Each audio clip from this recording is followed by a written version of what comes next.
राजधानी रे जारी रही कालबैशाखी वर्षा तेबे आहरी मध्य किछि दिन एही धारा जारी रहिबाकु थिबा बेले आज 13 जिला को येलो अलर्ट जारी करा जायछि।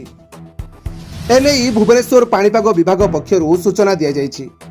आज केन्दुझर भद्रक मालकानगिरी कोरापुट रायगड़ा गजपति गंजाम कंधमाल कलाहांडी नुआपड़ा एवं नवरंगपुर जिला को येलो अलर्ट जारी करा जायछि।